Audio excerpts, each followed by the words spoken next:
welcome back to Earl Grey Books. I'm Ellie, we're joined with Percy today, and we are doing my wrap-up for the 6 musical readathon. I know I said in my weekend reads on Friday that I would be talking about NaNoWriMo a little bit today. I just really haven't been feeling it this week, so we're gonna do this instead. I hope that's cool with all of you. Anyway, really excitingly, I somehow managed to get through my whole TBR. One of them was the DNF, and yeah, we're gonna go through them and talk about them now. I'm gonna do them in the order that I read them rather than the order in which the challenges are. So, the first book I read, and then I'll tell you which challenge they're for. So I started with Women, Race and Class by Angela Davis. This was actually my prompt for the 6th one, which was, I've got my paper here, Catherine Parr, a book about education. I really enjoyed this one. I think Angela Davis is incredible. This is my first foray into her work, and I will be definitely picking up more. This was just a really nice, in-depth look at, this was written in the 1980s, so it's a lot about the feminist issues of the day, which unfortunately are quite similar to the sorts of things that we are still, thanks Percy, are still fighting for today. There's also a lot about history in here, and I really learnt a lot about the US suffragette movement that I didn't know before, especially from a woman of colour's perspective. Okay. And then I just realised that I basically worked backwards. So the second book I read was for prompt 5, and that was Serpent and Dove by Shelby Mulholland. This is for Catherine Howard, a complicated or unconventional romance. So this is a kind of like fake marriage, enemies to lovers between a witch and a witch hunter. I loved this book. I know it's been getting some mixed reviews, but I just really enjoyed it. I thought it was a lot of fun. There were definitely some parts of the plot that were a little bit too convenient for me, but on the whole I just found it like really enjoyable.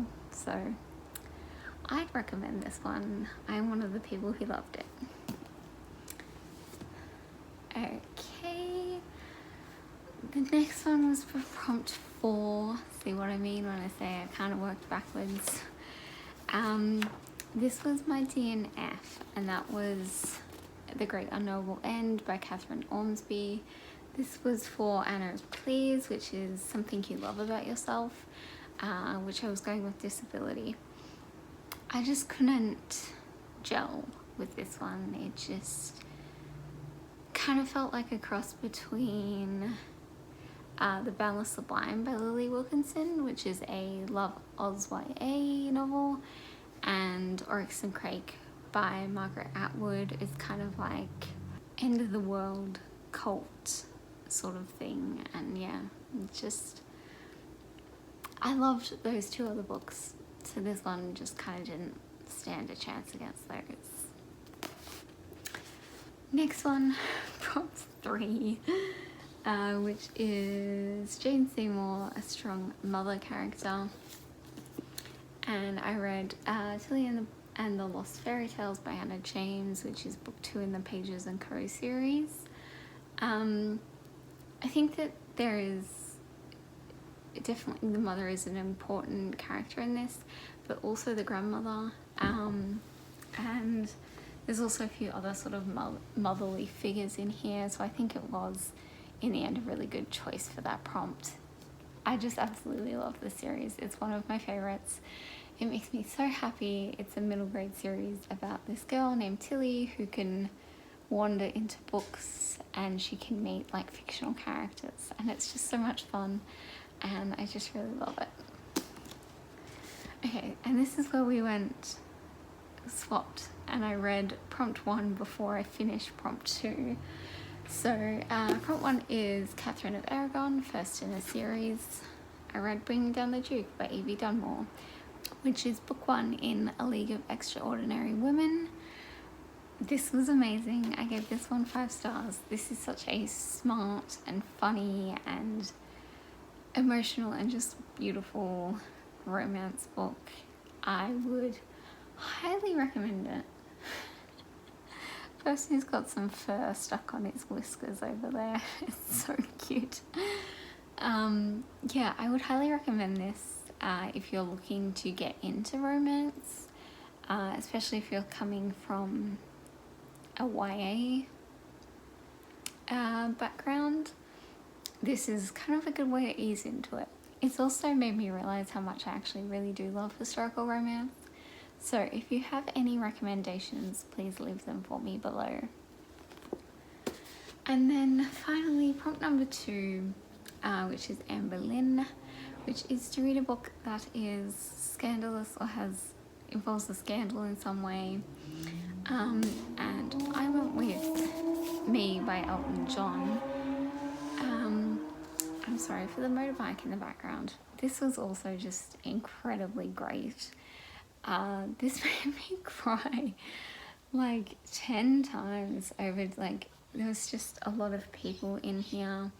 Obviously Elton John knows a lot of famous people, and he goes through a lot of their deaths, like Freddie Mercury and Princess Di, and just the way he reacts to them in such a human way, and he doesn't kind of brush over it. He's like, this actually really hurt and I was really upset about this, and all this sort of stuff.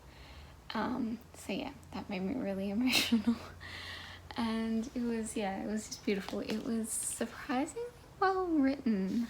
Like, I realized that he probably also had a ghostwriter and all this sort of stuff, but it was still like just, I was surprised. It was really well done. So I would recommend picking this one up. And yes, that is my wrap up for the readathon. Yeah, I cannot believe that I actually made it through these books. And I actually made them through them by Saturday night. So I had a little bit of extra time left, which has, like, I've literally never finished a TBR, like, ever.